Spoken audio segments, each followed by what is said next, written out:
So, John, have you ever come across or used yourself the phrase perfect is the enemy of done when you've been coaching any startups or talking to any entrepreneurs yourself?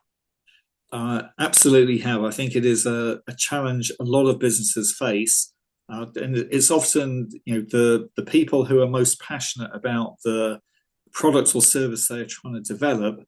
They want it to be a completely finished and fully working, fully operational product or service, depending on what they're trying to deliver. The challenge with that is that perfection for them is in their head and it's their own set of expectations.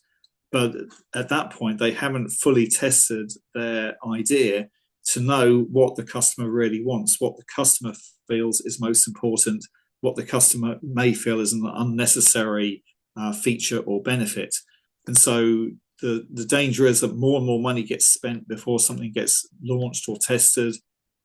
Uh, the person who's developing or leading that becomes more invested in making sure it is perfect because they've got it to that point, and so they invest more money. Their time goes further out, and they become, unfortunately, at that time more resistive to any feedback if a different type of solution is needed, or if something that they have developed isn't meeting the expectations or mark of the customer.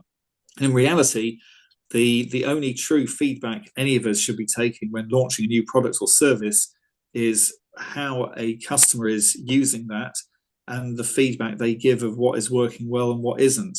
Just asking the question is not good enough. People often think, well, if I go and talk to somebody and ask them what they want, when they give a laundry list of all the things of their requirements, that's what they need to deliver to, and that's not the answer. You have to build it from the other way round, start from a simple core, and then improve based on actual usage and actual feedback, and direct it that way from a customer centric view rather than your own view or just conversations with people. There is a bit of a flip side to that, though, because the whole perfect is the enemy of done mantra aligns with the minimum viable product type approach and concept. Um, and I think a lot of startups, a lot of entrepreneurs take that, as you say, a little bit too literal.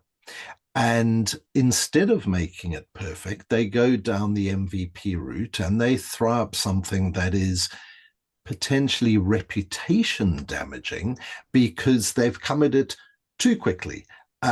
It's almost like done is better than perfect in the MVP world, and it's difficult to try and find that balance between the two. I've been recently involved quite deeply with, I nearly had actually used that phrase, perfect is the enemy of done, because I've been involved with an organization that is launching a new platform. And they're very keen to get users' feedback on their MVP. So they have an MVP, but they kept on delaying releasing the MVP to anyone.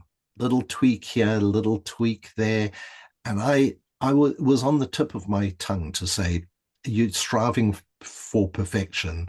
Just get your product out there and start getting some feedback. But then I heard what their intention was with the MVP was to release this to a couple of potential high value clients that are already clients of theirs. And I went, no, no, no, no, no, no, hold on.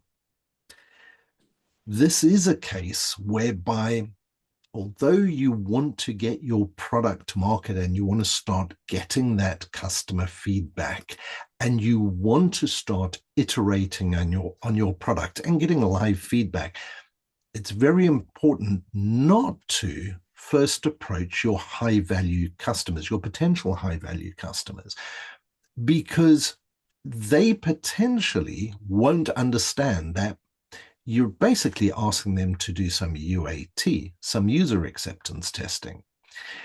And they might get very frustrated with the fact that it's not a perfect product. And if everything that you've done for them and with them to date has been perfect and you've set a really high bar, they're going to be completely disillusioned by this thing that you put in front of them.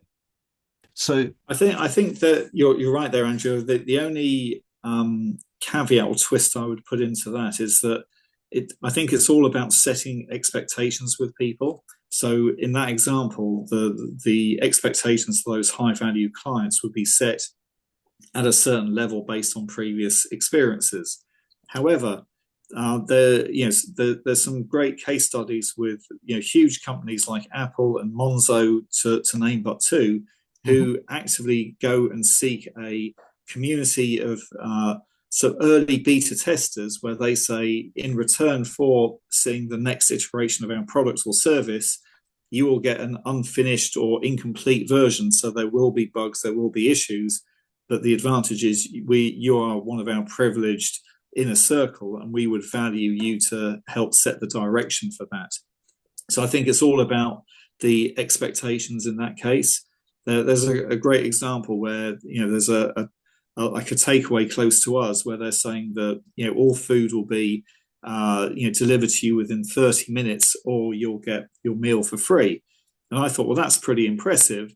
I went in one day when I was picking it up rather than getting it delivered. I said, I can't, believe you offering something so good of giving a meal for free if you don't do it within 30 minutes. They said, well, we're totally confident we can get every meal within 15 minutes to people in this certain area. So 30 minutes is giving us contingency. They would never set that 15-minute bar, though, because that then creates the risk or uncertainty. So you kind of, it's all about setting expectations so that you can exceed customers' sort of feedback and their experience rather than get it right on the line. So I think there's different techniques of doing that, where if you've got some high value customers, you go to them up front and say, this is how we want to develop the product or service with your input, but it will be imperfect at this point, and they're willing to do it, then you've set those expectations up front. I like that approach because it makes the customer feel part of the journey. Part of the journey, exactly. So they could feel that this is something that is almost being co-created with them. Of course, again, just a caveat and a warning is that some of those customers then might think that you owe them. You owe them for being part of that journey. So it is a bit of a balance. It's very true.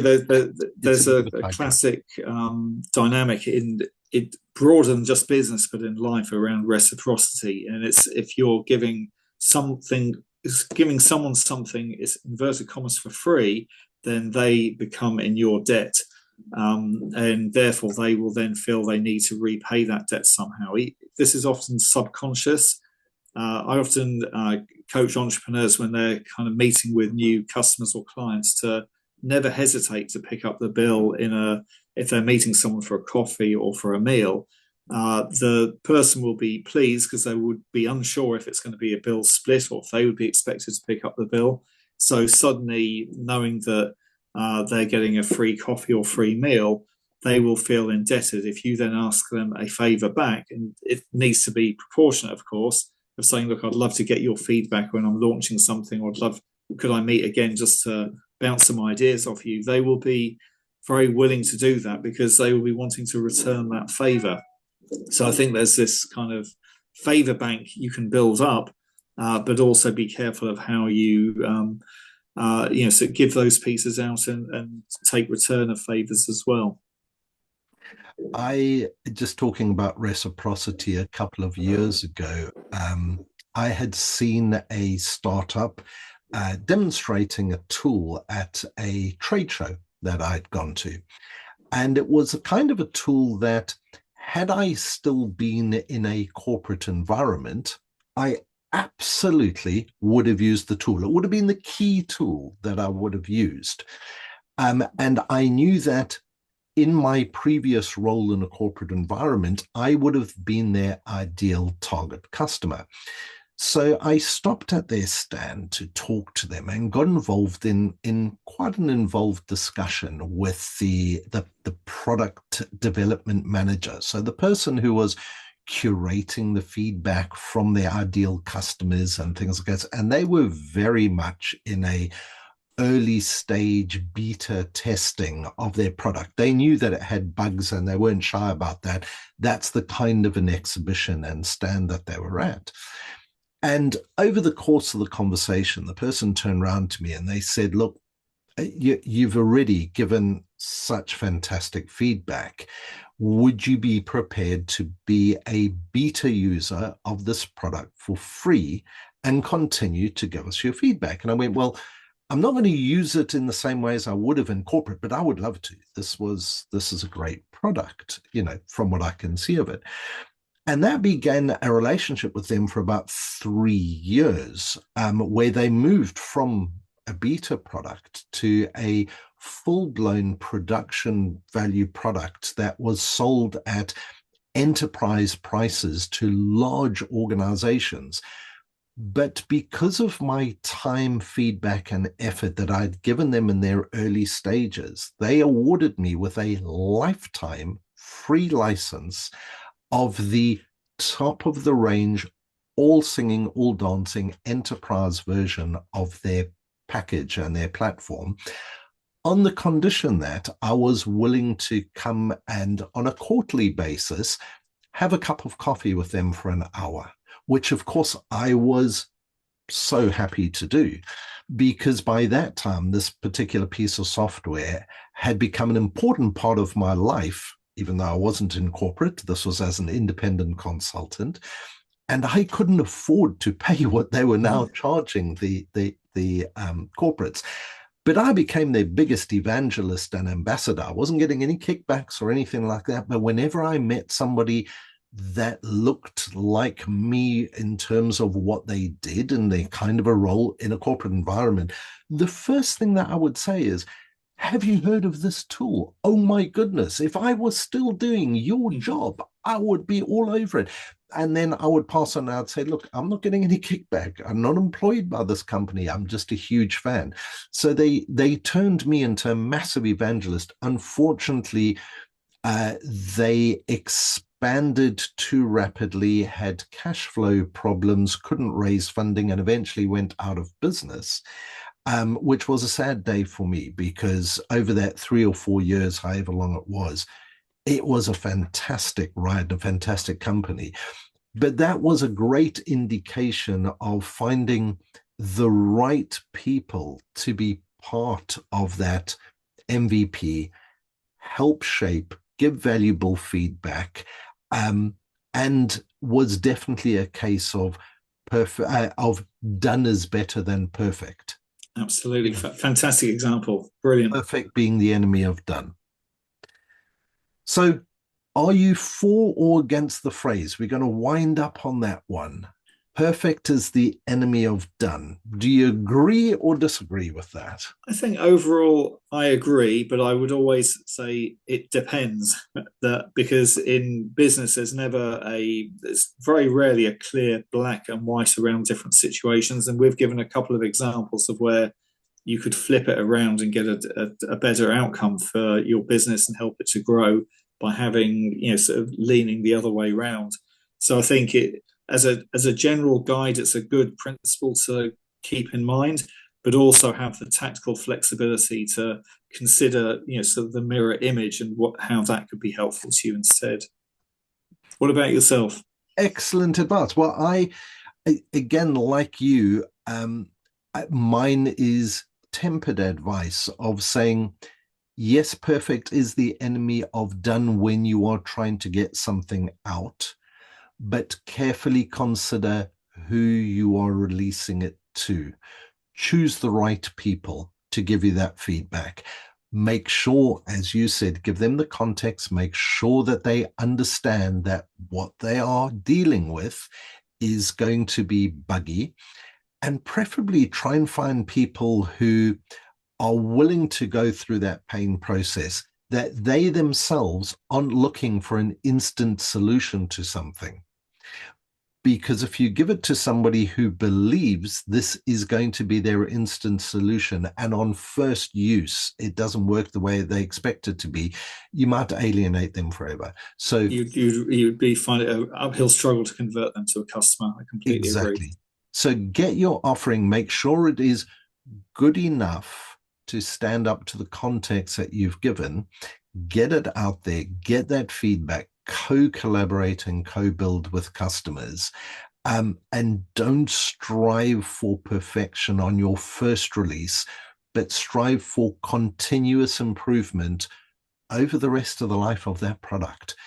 Because at the end of the day, you're nobody ever is going to achieve true perfection in the eyes of either yourself or your customer. And that's it. Perfect.